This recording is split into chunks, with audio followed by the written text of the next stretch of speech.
around. We choose to shoot around here. They want to stand, but smoking, of course, maybe if they want to here. Otherwise, we're sitting around. Okay, so they have cameras that come here, or they can see things. And then same for other recorders, just let them know that probably would be for us. So, okay. So, what is it?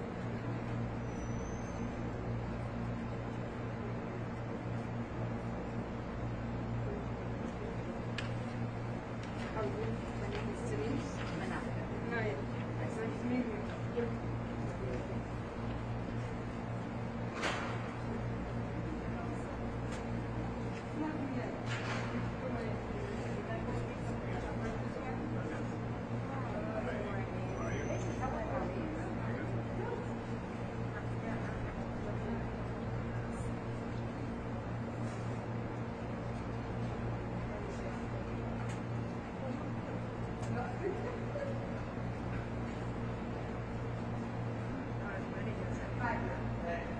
I think some of them are still over. They're running over now. They're running over.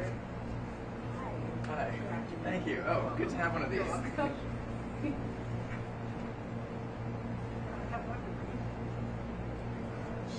make a copy if you want to bring it back.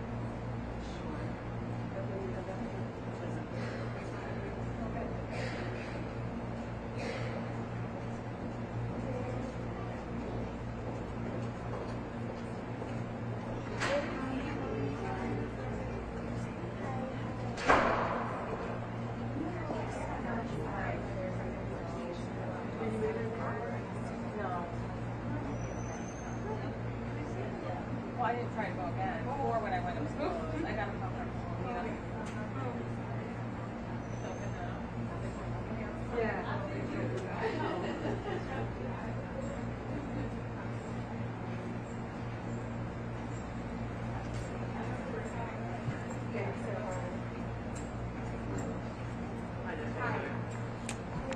Hi, how are you? Nice to see you.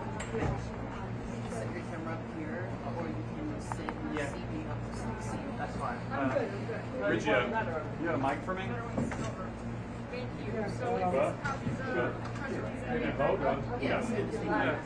All right, thank you so much. Good night. Maya, we met again. Really nice to meet you. It's great. This is that's programming, right? I believe so, yes.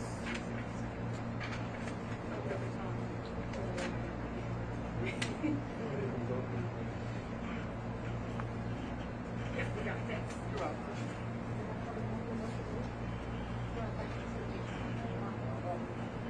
Hey, man. Good?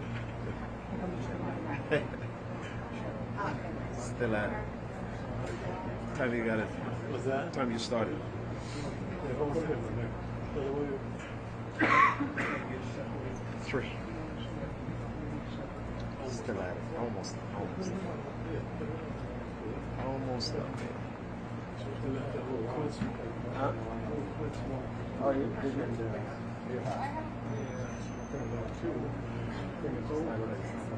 What's the build-up? It's the build-up.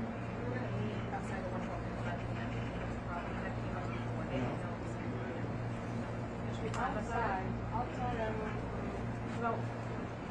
It's not 12 minutes. I don't know.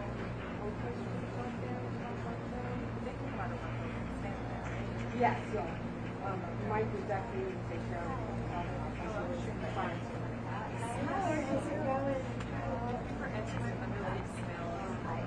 Other business goes on. I felt so much pressure. Yeah. So you have one? I do. I have one. Do you know what You want to put your you want to put your ladder over here just so that you could sit comfortably, right? No problem. Are you joking?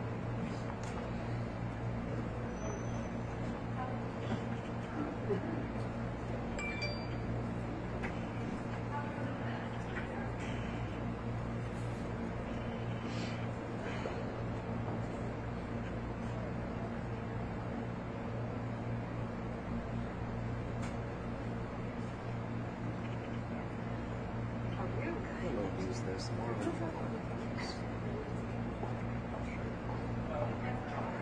Yes.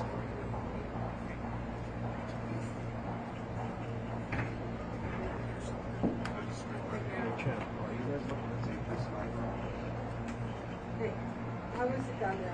What do you guys, what do you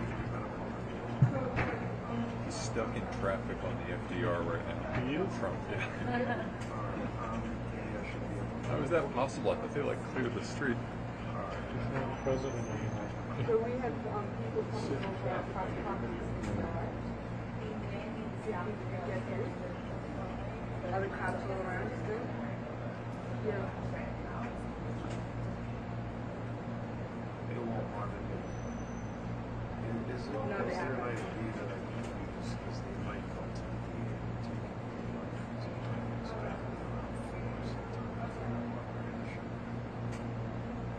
I know that's why you're right now. I'll say again. And then the bishop, still there?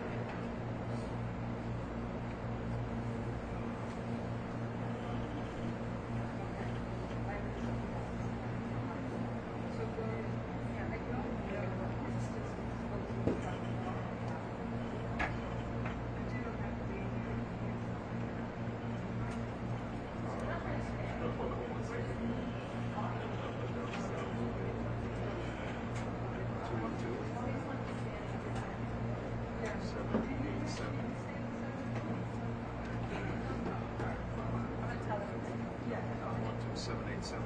everything we thought by then. Thank you.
Double checking your phone cameras.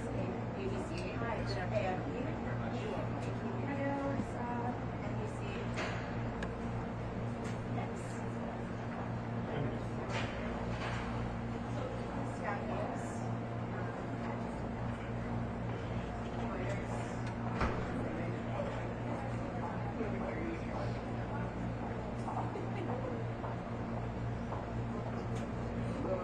I will get together with her.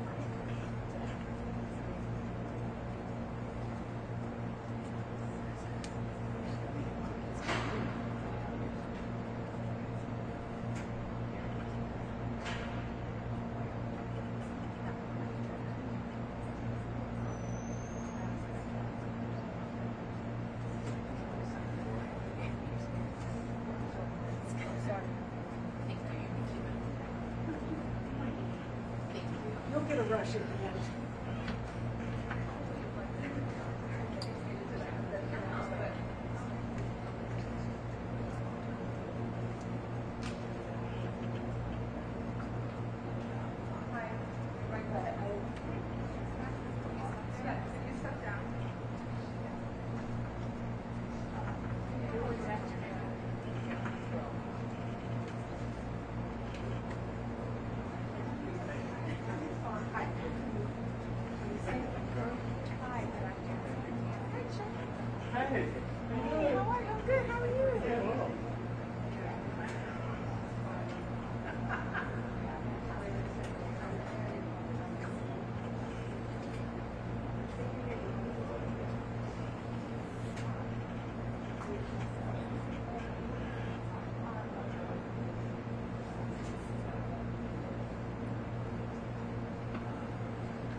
Sorry? Hello? Hi, good afternoon. You're welcome. Thank you. You're welcome.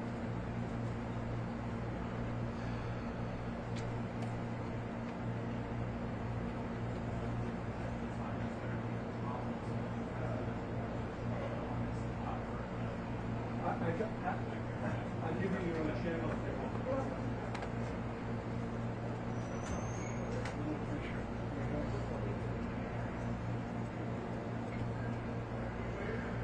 Mike, this way. Hi. How are you? Sorry about that. I'm Emily. Nice to meet you. I'm Teresa. How are you? Totally. Do you mind, ma'am? Just have a seat. Hi, good afternoon. You're welcome. Typically, you might take about 10 minutes or a half hour. 15. I would have to project the meeting. Hi, good afternoon.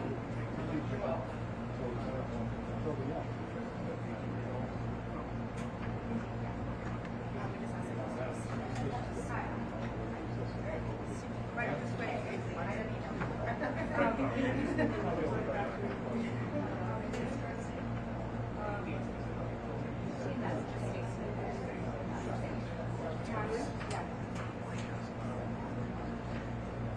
Have a seat. Anywhere it's fine.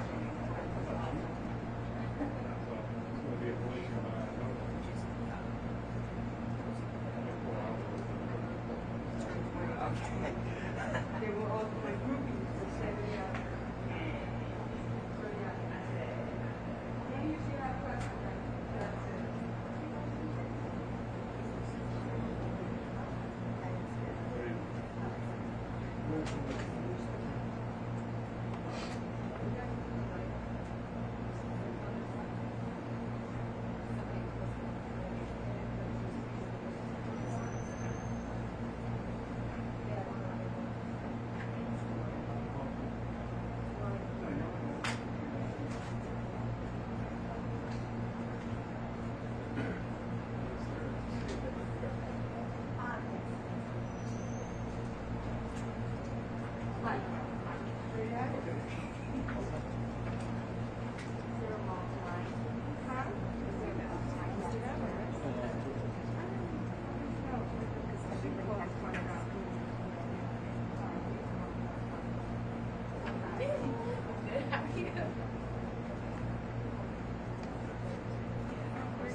No, I did.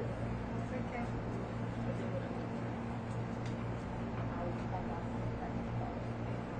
Yeah.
Right this way. Anything. These seats. How about Tom?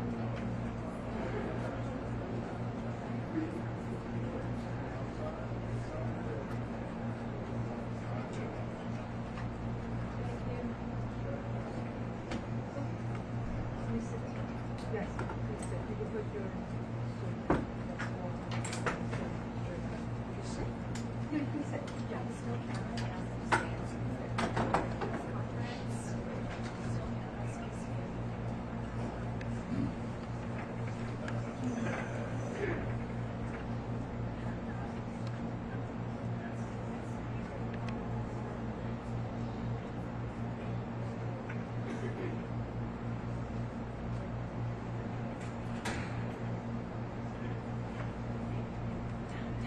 guys, Gina.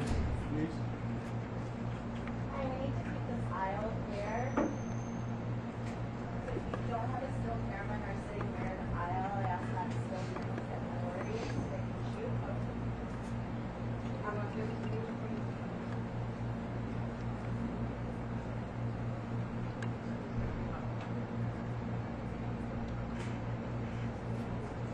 Excuse me.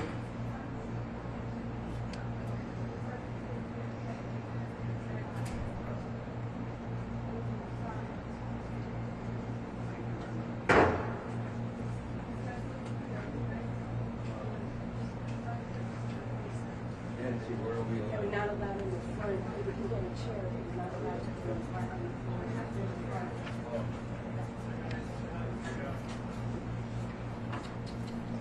Hey, down. Good afternoon. Thank you for joining us here today. Down.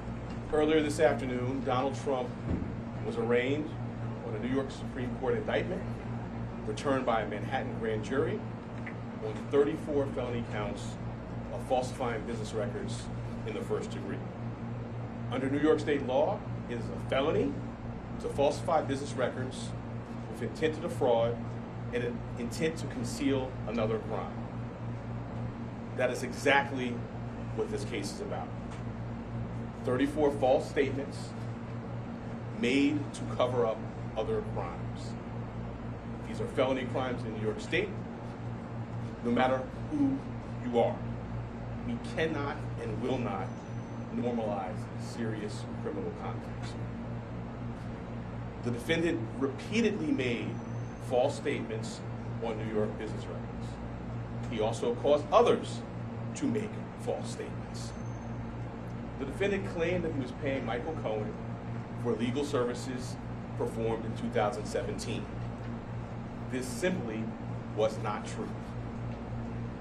And it was a false statement that the defendant made month after month in 2017.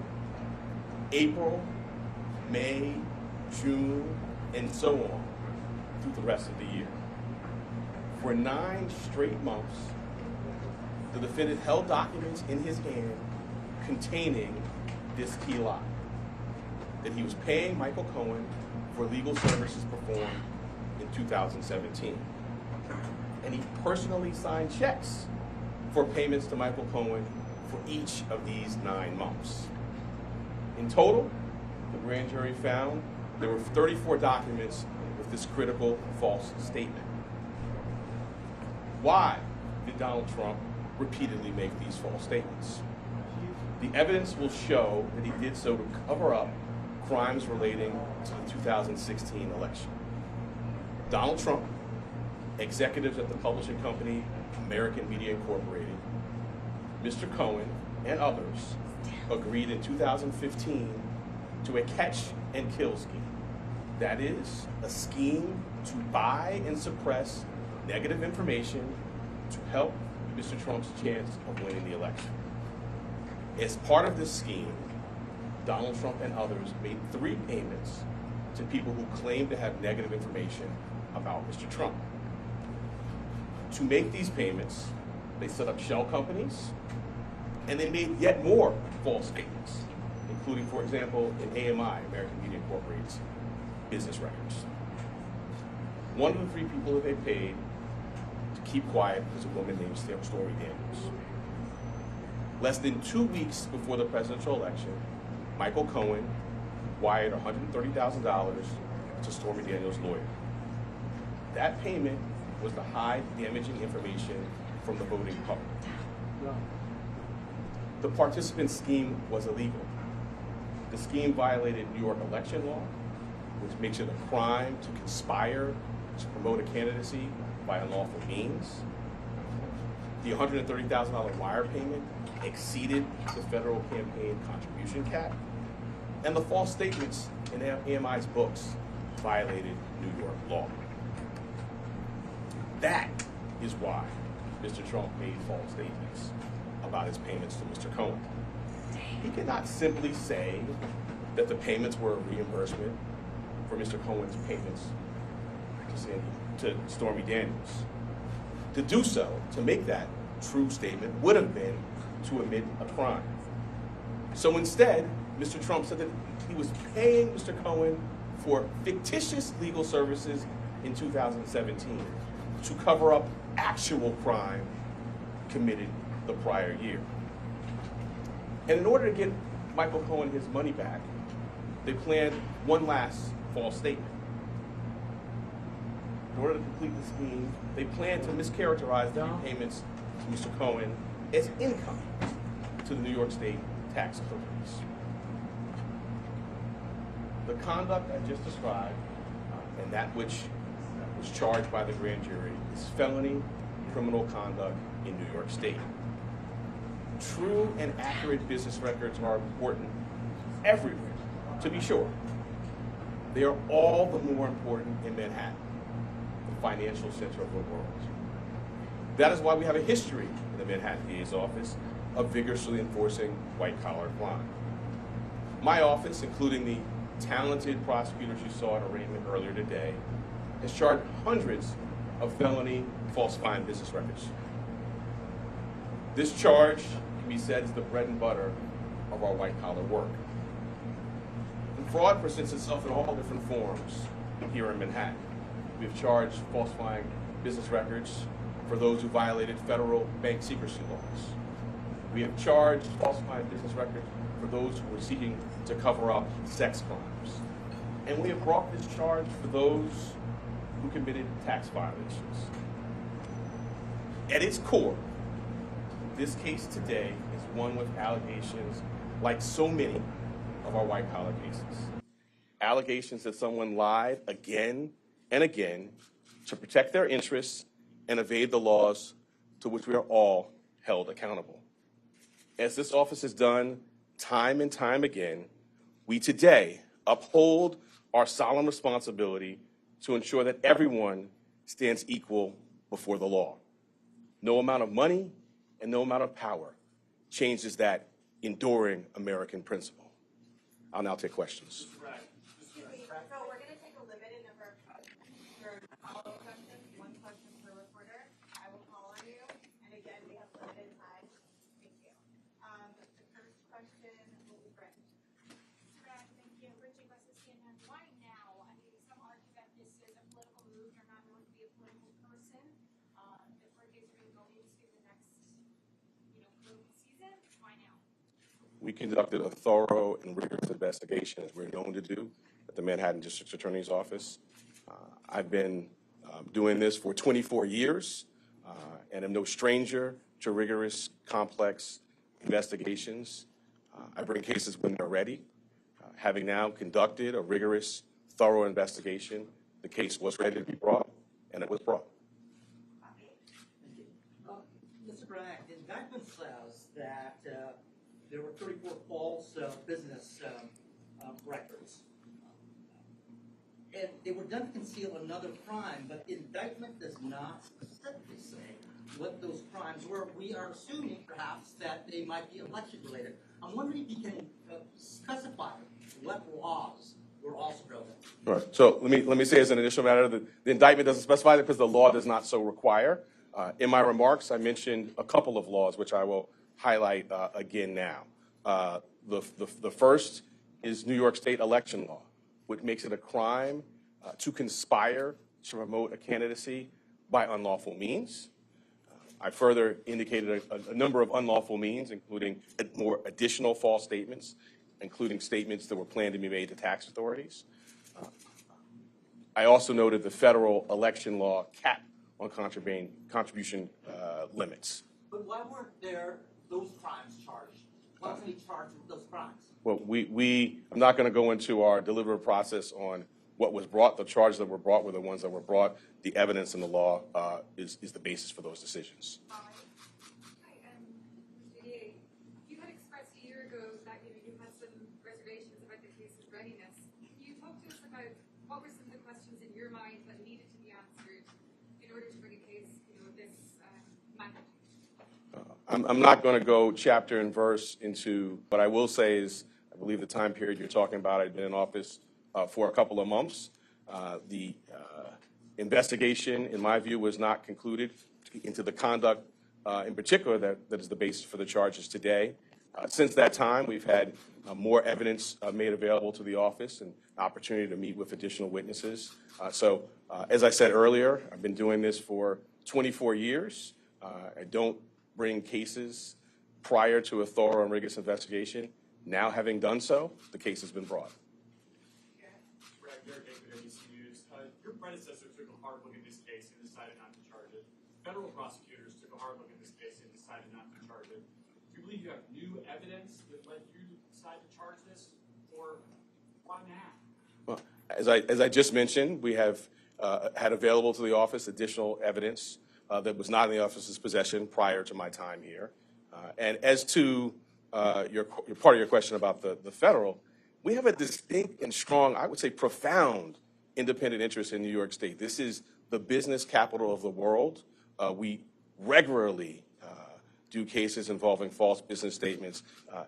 The bedrock, in fact, the basis for business integrity and a well-functioning business marketplace is true and accurate record keeping. That's the charge that's brought here, falsifying New York State business records. We're gonna take two more.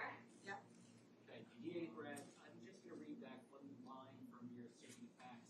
The participants also took steps that mischaracterized for tax purposes the true nature of payments and furtherance of the scheme. Do you allege former President Trump was one of the participants who mischaracterized the payments for tax purposes? I'm not going to go beyond the plain language statement of facts, which I think speaks for itself.